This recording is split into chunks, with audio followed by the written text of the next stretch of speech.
नर्मदे हर नर्मदे हर नर्मदे हर नर्मदे हर. मी सौ साखरे नर्मदे हर या आमच्या चॅनलवर श्री रमेश देशपांडे यांचे स्वागत करीत आहे. मी त्यांना विनंती करते की त्यांनी त्यांचा परिचय करून द्यावा. मी रमेश दत्तात्रय देशपांडे. मी मूळचा पंढरपूरचा. पंढरपूरपासून 6 किलोमीटर आमचं कासेगाव हे मूळ गाव आहे. परंतु मुलांच्या आणि मुलींच्या ह्याच्यामुळं मी पुणे इथं आता स्थायिक झालेलो आहे. हा माझा पूर्ण परिचय आहे माझा. नर्मदा परिक्रमा करण्याची प्रेरणा तुम्हाला कशातून मिळाली? माझ्या पुतण्याने नर्मदा परिक्रमा केली होती. तेव्हा तो जाऊन आल्यानंतर मला असं वाटायला लागलं की आपण करावी परिक्रमा. आणि मी भारती ठाकूरांचे बरेचसे वाचले. त्याच्यामुळं मला ते जास्त आकृष्ट केलं त्याने. त्याच्यामुळं मी निर्णय घेतला आणि पहिल्यांदा मी आमच्या मिसेसला बरोबर घेऊन मी पहिल्यांदा गाडीने परिक्रमा केली, वाहनाने. पण ते मला काही एवढं त्यात हे स्वारस्य वाटलं नाही की पायी परिक्रमा करायला पाहिजे. हे काय नुसतं जेवायचं, खायचं, झोपायचं आणि जायचं, ते काही मला हे वाटलं नाही. मग मी निर्णय घेतला. परंतु घरची परवानगी अत्यावश्यक होती. त्यांची बरीच वर्ष मिळत नव्हती मला. पण त्यांनी पण भारती ठाकूरांचं जे काही ऐकलं त्यांनी, त्याच्यानंतर त्यांना सुद्धा वाटलं की आपण ह्यांना जाऊ द्यावं. मग मी निघालो. माझी पुतणी पण बरोबर होती. त्यामुळं आम्ही साधारणतः 7 नोव्हेंबर 21ला आम्ही सुरुवात केली आणि 120 दिवस साधारणतः कालावधी लागला त्याला. 120 दिवस नर्मदा परिक्रमा करत असताना एकच माझं ध्येय होतं.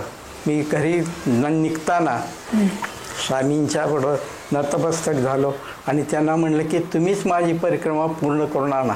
कारण माझं वय त्यावेळेस 74 संपून 75 लागलं होतं. कसं होईल असं, कारण मी दरवर्ष पंढरपूरच्या वारीला आमच्या आईवडिलापासून 40 वर्ष जातोय मी. अजूनही मी जातो.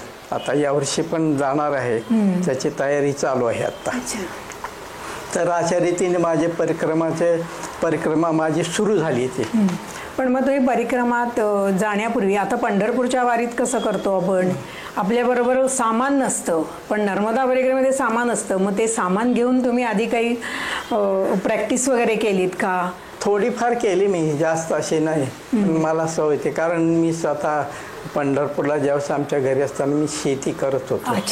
त्यामुळं मला सध्या कष्ट करायची सवय होती. त्याच्यामुळं मला ते वजनाचं वाटलं नाही त्याचं. आणि मी फारसं सामान काही बरोबर घेतलं नाही. अतिशय जे लागणार अत्यावश्यक आहे तेवढंच घेतलं. साधारण किती किलो असेल? म्हणजे साधारणतः 9-10 किलो असेल. 9-10 किलो. तर या परिक्रमेत तुम्हाला काय अनुभव आले असतील तर त्याचं थोडंसं आम्हाला वर्णन करून सांगा, की तुमचे अनुभव ऐकून इतर लोक तुमच्याकडून प्रेरणा घेतील. एक अनुभव असा आहे की तो मी काही सांगू शकत नाही, कारण तिची अनुभूती फार मोठी आहे आणि ती कशी कुठल्याही साच्यात न बसणारी आहे. परंतु एक तुम्हाला शूलपाणीतलं सांगेन मी. शूलपाणीतनं आम्ही निघालो होतो. निघताना काय झालं की असं उतार होता. आमच्याबरोबर तर एक मुलगा होता, त्यांनी सामान घेतलं होतं बरोबर, पोर्टर तो. आणि तो मला हात धरा म्हणत होता. परंतु मला त्यावेळेस गर्व होता, ताठा होता मला की मी सामान सोडून सुद्धा मी चालू शकतो म्हणून असा गर्व होता मला. म्हणून मी काय केलं, त्याला तो म्हणला हात धरून या बरं का, इथं उतार आहे म्हणून. पण माझ्या मनात तसं नव्हतं. माझ्या मनात ताठा होता, मी चालू शकेन म्हणून. मी म्हणलं तुझा हात धरणार नाही मी म्हणलं. आणि पुढं असा उतार होता, असा मी दंड टेकून पाय ठेवायचा असं होतं. परत दंड टेकायचा आणि पाय ठेवायचा.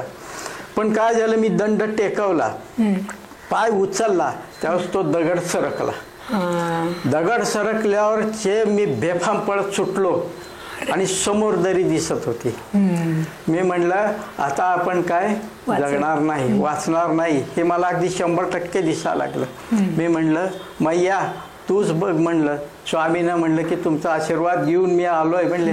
त्या क्षणाला अगदी त्या पल म्हणतात त्या पलाला, आता तुम्हीच बघा म्हणलं काय करायचं ते. मग मी असा पाय असं भराभरा पळत होतो. मग मी माझ्या मनात विचार आला की आपण जर दोन्ही पाय जर एकत्र आणले तर पडू आपण, लागल हाड मोड. तर निदान आपण मरणार तरी नाही. म्हणून मी दोन्ही आणि बाकीचे सगळे लोक आमची पुतणी ओरडत होते धारा धारा त्यांना. ती मुलं धारायला तयार नव्हती. ती म्हणली आम्ही पण ह्याच्याबरोबर आत जाऊ. त्याच्यामुळं ते धारायला तयार नव्हते. पण ज्यावेळेस मी दोन्ही पावलावर पाऊल जवळ ठेवले त्यावेळेस मी पडलो, पण मला खर्चटलं सुद्धा नाही. ही अनुभूतीच आहे एक. अतिशय स्वामींची कृपा, स्वामींची कृपा आणि मैयाची कृपा. मैयाची कृपा. नर्मदा परिक्रमा करत असताना कंझेटा म्हणून एक गाव लागला. त्या कंझेटा गावाची जी कथा, अनुसया मंदिर आहे तिथं, त्याची कथा अशी आहे, ते मंदिर पहिल्यांदा नदीच्या पात्राच्या कडेला होतं. परंतु धरण झाल्यामुळं आता पाणी कमी झालं आणि ज्यावेळेस पाणी सोडतात त्यावेळेस ते पाण्यात जावं लागलं. म्हणून मग त्याला सरकारने सांगितलं की तुम्ही हे गाव पण खाली आहे ते उठवा आणि तुम्ही वर जावा. मग ते मंदिर, मग गाव सगळं वर बसलं. मग मंदिर आता काढायचं आलं. मग त्यांनी ते बुलडोजर हे क्रेन लावून ते मंदिर काढलं आणि एका बैलगाडीत ठेवलं आणि बैलगाडीतून आपलं घेऊन जायचं असं त्यांनी ठरवलं. हे सरपंचांनी तिथल्या आम्हाला सांगितलेली माहिती आहे. मग ते काढल्यानंतर काय झालं, बैलगाडी लावले तर ती बैलगाडी 5-6 बैल लावलेली होती, ओढलंच जाईना. ती गाडी तोडली जाईना. मग ओढली जाईना म्हणल्यावर मग ते म्हणले की आता काय करायचं. तर ते आता तसंच तिकडं राहायला लागलं, ती गाडी तोडली जाईना. मग त्यांनी कुणाला विचारावं, मग त्यांनी काशीला कोणाला तरी विचारलं वाटतं. ते काय म्हणले की तुम्ही त्याला नंदी बैल लावून ओढा आणि ओढल्यानंतर तुम्ही ती गावात गेल्यानंतर तुम्ही गावात मिरवणूक करा आणि नंतर ती प्रतिष्ठापना करा असं सांगितलं. मग यांनी त्याच्याप्रमाणे मग यांनी काय केलं, नंदी बैल आणले, ओढले गेले गेले, ओढली आली आणि यांनी काय केलं, गावात प्रदक्षिणा करतात त्याची प्रतिष्ठापना केली. पण त्याचा परिणाम असा वाईट व्हायला लागला की गावात रोज एक माणूस मारायला लागला. त्यानं पहिल्यांदा काय वाटलं नाही, आज इकडच्या आळीतला मेला, उद्या तिकडच्या, असं प्रत्येक आळीत लोक मारल्यानंतर 15-20 दिवस झाल्यानंतर त्यानं रोज मारायला लागले. हे काय विषय. त्याला परत आला, त्यांनी मिरवणूक काढायला सांगितली, ती काढली नाही. म्हणून परत त्याला विचारलं की असं, ते म्हणले तुम्हाला सांगितलं होतं आणि मूर्ती खाली ठेवायची नाही म्हणून अशा सूचना केल्या होत्या. काही जरी झालं तरी मूर्ती खाली ठेवायची नाही. मग त्यांनी काय केलं, मग ती मूर्ती परत त्यांनी सांगितलं, एक ठराविक वेळ दिली, अमावस्याची का कुठली मला आता ते आठवत नाही, त्यांनी सांगितलं त्या दिवशी तुम्ही ती मूर्ती उचला आणि तुम्ही गावात फिरून आणून खाली न ठेवता तुम्ही प्रतिष्ठापना करा. मग त्यांनी त्याच्याप्रमाणे केलं. तेव्हापासून त्या घरात त्याच्यामध्ये आता जवळजवळ 20 वर्ष झाली म्हणजे आमच्याकडे कोणी मेलं नाही. आणि त्यांनी सगळे फोटो दाखवले. आणि त्या मूर्तीचं वैशिष्ट्य असं आहे की ती मूर्ती दरवेळेस 1 इंच, दर महिन्याला 1 इंच वाढते, महिन्याला 1 इंच वाढते. म्हणून तिथं अनेक परदेशी लोक आले आणि त्यांनी ते बघितलं की हे काय आहे म्हणून. तर त्याला पण काय कळलं नाही की कशामुळे हे होत आहे. तर त्यांनी जो पहिला मूर्तीचा फोटो दाखवला, जी नदीत होती ती, आणि आता तुम्ही बघून या म्हणले केवढी, ती अगदी एवढीच होती. आणि आता आम्ही बघितली तर ती एवढी मोठी होती. जे कसं वैशिष्ट्य आहे बघा त्याचं. तिथल्या कंझेटा गावातल्या सरपंचाने ही माहिती आम्हाला सांगितली आणि त्यांनी फोटो सुद्धा दाखवले. असं वैशिष्ट्य ते कंझेटा गावाचं. हे गाव कशाच्या जवळ आहे, कुठच्या बडवाच्या जवळ आहे का हे गाव? नाही, आता ते मला कुठे ते सांग. अच्छा, नाही, ठीक आहे. मग भंडारेश्वर काहीतरी असं होतं, त्याच्या पुढे ते गाव लागलं.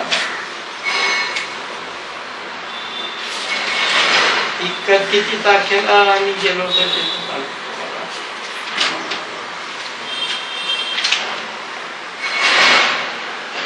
23-12-21 23-12-21 तिथं आम्ही गेलो होतो.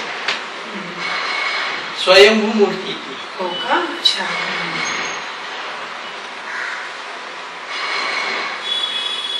त्याला आणि तिथं काहीतरी बांधकाम चालू होतं असं खालच्या बाजूला.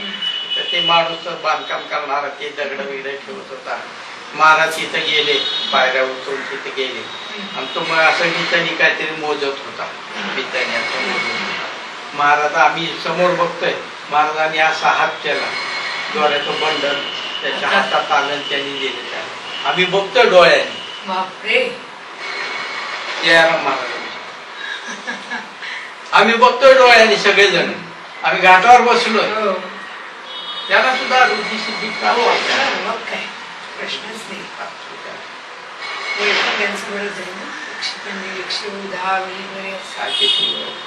आणि किती मदत करतात ते.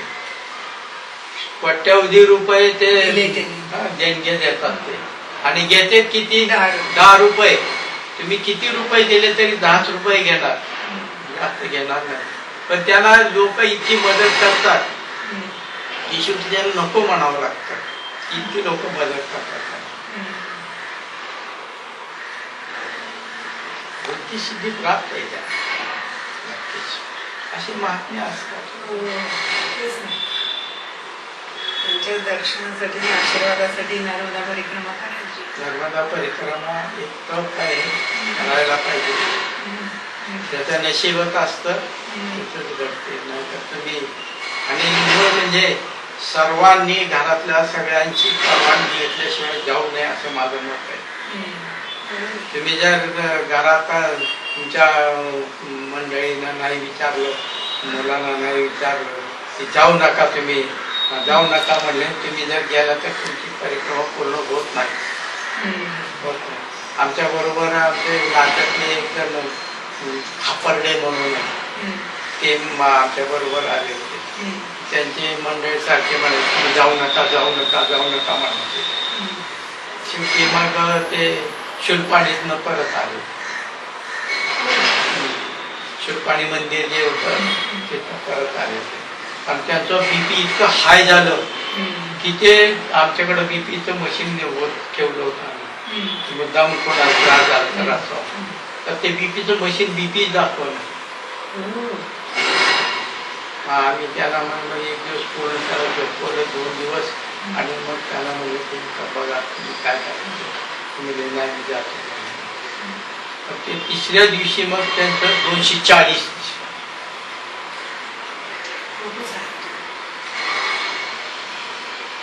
परत आले. म्हणजे घरची परवानगी जर नसल परिक्रमा. आणखी तुम्हाला कुठला प्रसंग अजून आठवत असेल तर सांगा.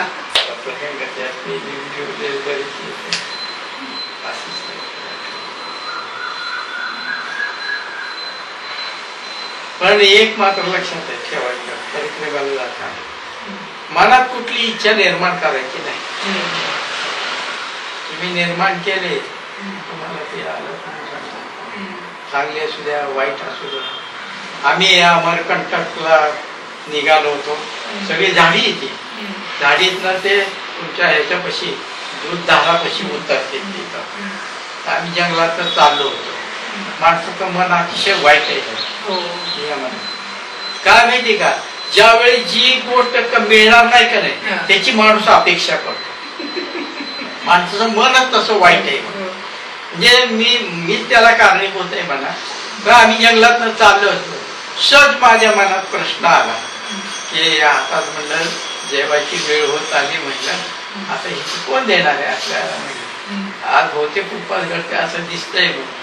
असं म्हणलं ना, आम्ही 1/2 किलोमीटर चालत गेलो. असं समोर तिकडं तोंड करून 2 महिला बसल्या होत्या.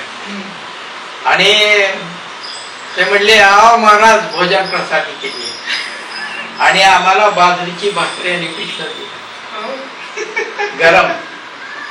तिथं काही वस्ती नाही, काय नाही, काय नाही. प्रसाद दिला. आम्ही आपलं नमस्कार केला त्याला. आम्हाला काय जंगल पार करायचं होतं पण आम्ही त्यांच्या पायात होतो. प्रसाद घेतलाच नाही. भाकरी खाल्ली ना, पिठलं भाकरी खाल्ली ना आम्ही. आणि मग गेलो. पण माणसाच्या मनात मन जे तुम्हाला जे मनात आलं म्हणून आम्ही ठरवलं की मला कुठलाही विचार मला हे पाहिजे म्हणून म्हणायचंच नाही. तर आता आम्ही तिथं असताना मुंबईचे काही मंडळी होते, तुमचं आठवण काही आम्ही विचारलं नाही, त्याच्यामध्ये नातू म्हणून एक होते, नातू.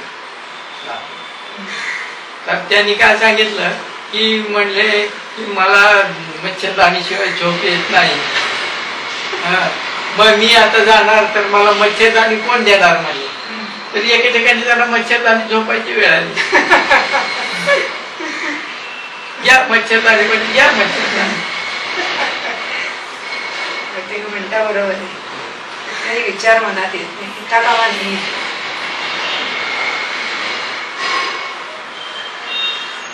अशा रीतीने आमची परिक्रमा करून घेतली त्यांनी. आम्ही करू शकणार नाही, बिलकुल नाही. आताच्या मनामध्ये असं म्हणेन की मी केलं म्हणून, मी केलं नाही, मी काय करू शकत. आणि मी हा सर्वात घातक आहे.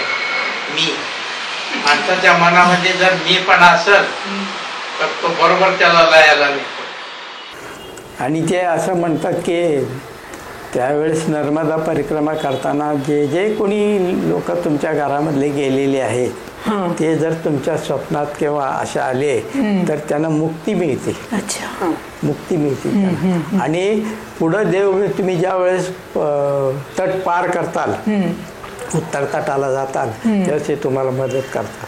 हो का? मग तसा तुम्हाला काही अनुभव आला का? हा, मला म्हणजे आमचे आजी होती, ते आम्ही त्यावेळेस स्वारगेटजवळ जे महर्षीनगर आहे, महर्षीनगर तिथं आमचं एक घर होतं तिथं. तर ते घरामध्ये राहतो. तर आमची आजी होती, वडिलांची आई.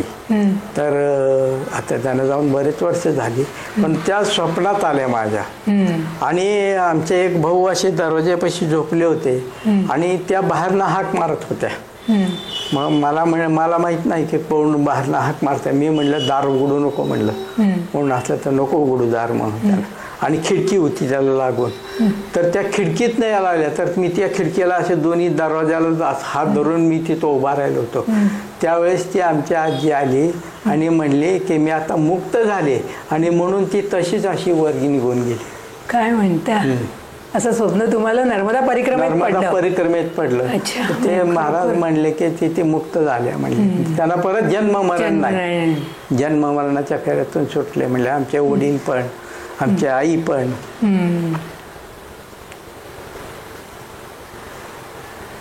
हे एक आम्हाला नवीन कळलं की तिथे जर नर्मदा परिक्रमा करत असताना आपल्याला जर असं एखादं स्वप्न पडलं तर त्यांना ती मुक्ती मिळते. म्हणजे हे तुमचं पुण्य त्यांना मिळालं, परत जन्म मरण नाही त्यांना. त्या 84 फेरीतनं त्यांची सुटका होते.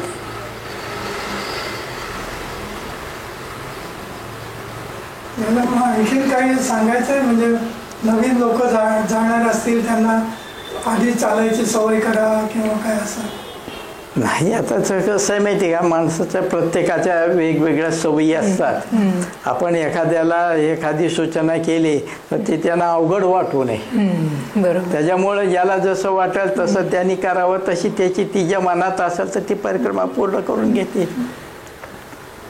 पण माझ्याबरोबर बरेचसे लोक चालायचे. म्हणजे का तर मी सकाळी अतिशय पहाटे साधारणतः 3-4 तास मी काकडा म्हणायचो, सर्व काकडा. तुम्ही किती वाजता पहाटे निघत होतात? निघत किती वाजता होतात? नाही, आम्ही उजाडल्याशिवाय नाही. उजाडल्याशिवाय नाही तर काही जण खूप नाही जाऊ नये तसं.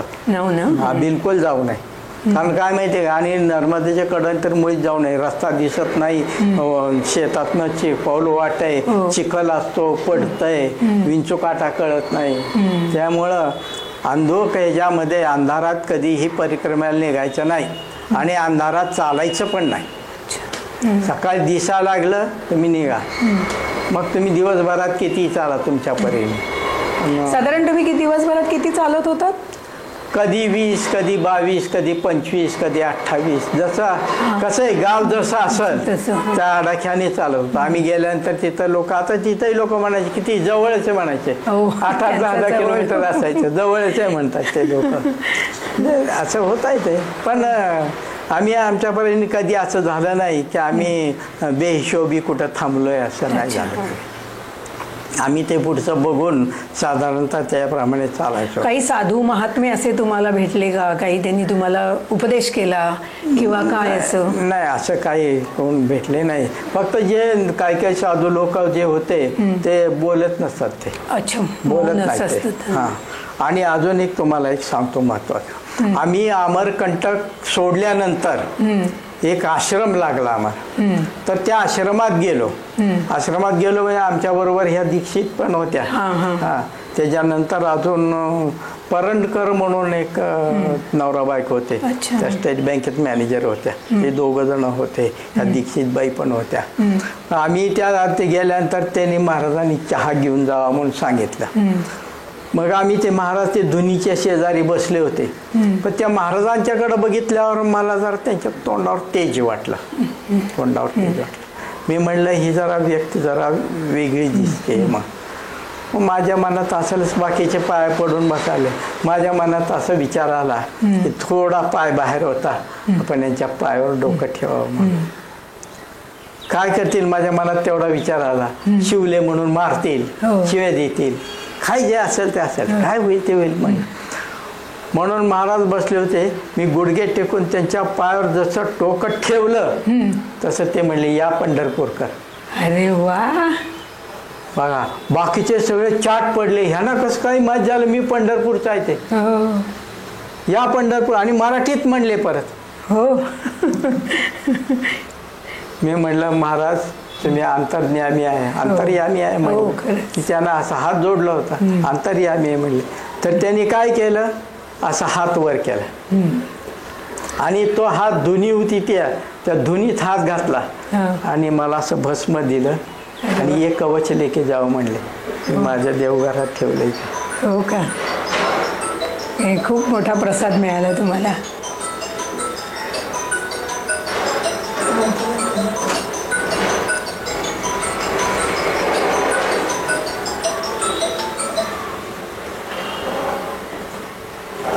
तुम्ही आता दोघेही जण आमच्याकडं या एकदा. स्वामींच्या पादुका आहेत आमच्याकडे. हो का? अच्छा. स्वामींच्या पादुका म्हणजे आमचे वडिलांनी कधी त्यांच्या ज्यावेळेस नुकतेच नोकरीला लागले होते तर गाणगापूरला गेले होते. तर गाणगापूरला त्यांना झोपेत सांगितलं की मी अक्कलकोटला आहे, तो अक्कलकोटला ये म्हणून. तिथल्या पुजाऱ्याने मग ते म्हणले की असं असं स्वप्न पडलं. ते म्हणले तुम्ही पादुका करून घ्या असं म्हणले आणि पादुका करून इथं आणा म्हणले. त्या स्वामींच्या तिथं त्या पादुका करून चरणाला त्यांच्या लावल्या. त्या आमच्या घरात आहेत आता. आणि ज्यांना आता पायी परिक्रमा करावीशी वाटते अशांसाठी तुम्ही काही खास टिप्स देणार का त्यांना? माझी त्या बाबतीत माझी अशी सूचना आहे की कुणीही बरोबरीने चालायचं नाही. बरोबरीने चालायचं नाही. बरोबरीने चालले की गप्पा होतात. अच्छा. अंतर ठेवून चालायचं. म्हणजे काय होतंय, कारण मी सकाळी ज्यावेळेस परिक्रमाला सुरुवात करायचो त्यावेळेस मी 3 तास मी न हे बघता किंवा न हे करता मी 3 तास काकडा म्हणायचो. अच्छा. हां. त्यामुळं बाकीचे लोक ऐकायला मग पुढं मागं. मी त्यांना सांगितलं माझ्या बरोबरनी कोणी चालायचं नाही, समोरनं लांब ठेवून अंतर तुम्ही चाला, पण म्हणजे गप्पा होत नाहीत म्हणून. आणि सतत नामस्मरण हे माझं ध्येय होतं. मी ते अजिबात मी चालायला सुरुवात केली की मी कधी बोलत नव्हतो. ज्यावेळेस बसेन त्यावेळेसच मी बोलायचो. वा, छान. असं माझं. आणि स्वामींचं मी सतत नामस्मरण आणि मैयाचं दोन्ही एकच आहेत. त्याच्यामध्ये काय प्रश्नच नाही. आता परिक्रमा तुमची सफल झाली, पूर्ण झाली, तर ते पूर्ण झाल्यानंतर तुमच्या स्वभावात, वागणुकीत काही लक्षणीय बदल जाणवतोय का तुम्हाला, की जो ऑलरेडी तुमच्याकडे आहेच? नक्की जाणवलं मला. कारण काय, मी घरी स्वयंपाक केला की मला ही भाजी नको, ते नको, हे नको असं असायचं. पण ज्या वेळेस मी परिक्रमा केली त्यावेळेस काहीच मिळत नव्हतं. त्यावेळेस मला न आवडणारी भाजी सुद्धा गोड लागली. आपल्या वासनेवर तेव्हापासून मग माझ्या मनामध्ये जे समोर आलं ते खायचं. हा बदल तिथे सगळं अनिश्चितच असतं. आपण कुठे थांबणार, नक्की कोणाकडे जेवणार, कुठे काय. मग योगक्षेमम वहाम्यम याचा तुम्हाला अतिशय अनुभव आला असेल. नर्मदा परिक्रमा एक तप आहे. नर्मदा परिक्रमा एक तप आहे, ज्याच्या नशिबात असेल ना तेच त्याची घडेल. घडते. हो. आणि ती सुद्धा आपण प्रामाणिकपणे करायला पाहिजे. तुम्ही तुमचं सगळं सोडून द्यायला पाहिजे.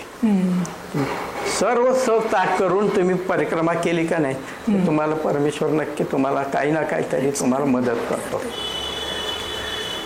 आता तुम्हाला स्वामींचा एक अनुभव सांगतो. मी महाराष्ट्र राज्य वखार महामंडळामध्ये सर्व्हिसला ऑडिट विभागाला होतो. हो का? ऑडिट, त्यामुळं माझा थ्रू आउट महाराष्ट्रात फिरणं व्हायचं माझं. मी सोलापूरला एकदा रिजनल ऑफिसचं ऑडिट करायला निघालो होतो. तर तिथे गेल्यानंतर तिथं आमचे एक पाहुणे आहेत जोशी म्हणून. त्यांच्याकडे ते काय म्हणले, तुम्ही आता इथं आलात तर तुम्ही लॉजवर काही राहू नका, आमच्या घरी या म्हणले. मग बाकीचे ऑडिटर्स मग आमच्या बरोबरचे होते, ते लॉजवर राहायचे, मी त्यांच्या घरी जायचो. मग मी स्टँडवरनं तिथं शेअर रिक्षा मिळायची. नटगिरी पेट्रोल पंपापाशी त्यांचं घर होतं, तुमचं विजापूर रोडला. तिथं मला जायचं होतं, म्हणून मग मी ती रिक्षा थांबली होती नटगिरी पेट्रोल पंपामध्ये. ते जाणार आहे म्हणल्यावर मी तिथं बसलो. माझ्या पलीकडं एक बाई बसल्या होत्या, त्यांच्या मांडीवर एक मुलगी होती. त्याच्या अलीकडे एक महिला होत्या, त्याच्या शेजारी एक पुरुष होते, ते शेजारी मी बसलो. रिक्षा सुरू झाली. 7 रस्त्याच्या पुढं रिक्षा गेल्यावर काय झालं माहिती आहे का, त्या माझ्या शेजारी जे महिला होतात त्यांना उतरायचं होतं. अच्छा. हां. त्यांनी रिक्षावाल्याला सांगितलं की मला उतरायचं आहे. म्हणून मग काय केलं, त्यांना ते एक माणूस ओलांडून पुढे यावं लागतं. म्हणून मी काय केलं, मी नुसता असा पाऊल बाहेर ठेवला, मी उतरलो. का तर त्यांना उतरायचं अडचण होऊ नये. मी पाऊल जसा ठेवला तसं मागं स्कॉर्पिओने जी धडक मारली, ती रिक्षा अशी 15 ते 20 वेळा पलटत गेली.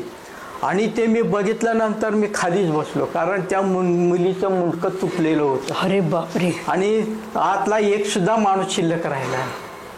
मी तिथं बसलो, ते अर्ध्या ह्याच्यावरच बसलो. मला काही समजेना काय करावं ते. मी नुसतं बघत राहिलो वेड्यासारखं. फुटपाथवर जाऊन बसलो आणि अर्ध्या तासाने मी चालत निघून गेलो. बापरे. मग दुसऱ्या दिवशी मग मला असं वाटलं की आता सोलापूरला आलो, आपण अक्कलकोटला जाऊन यावं. म्हणून आमचे बरं ऑडिटर पण म्हणले, स्वामींनीच तुम्हाला वाचवलं. त्या बाईला उतरवायची म्हणून मी आता असतो तर त्यांनी आमच्या सगळं धडक दिली असते. मग आम्ही अक्कलकोटला गेलो. माझ्याबरोबर केतकर म्हणून आमचे ऑफिसमधले होते.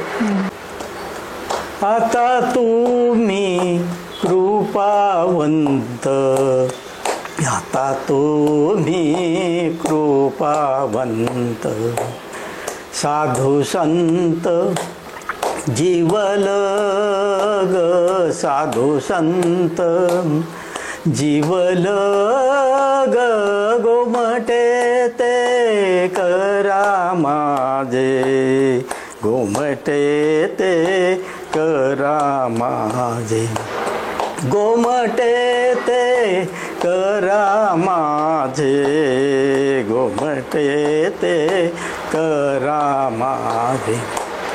भार बोझे हो तुम्हासी, भार बोझे हो तुम्हासी, गोमटे ते करा माझे, गोमटे ते करा माझे, गोमटे ते करा माझे, गोमटे ते करा माझे. वंचिले ते पायापाशी, वंचिले ते पायापाशी, नाही यासी वेगळे, नाही यासी वेगळे, गोमटे ते करा माझे, गोमटे ते करा माझे, गोमटे ते करा माझे, गोमटे ते करा माझे.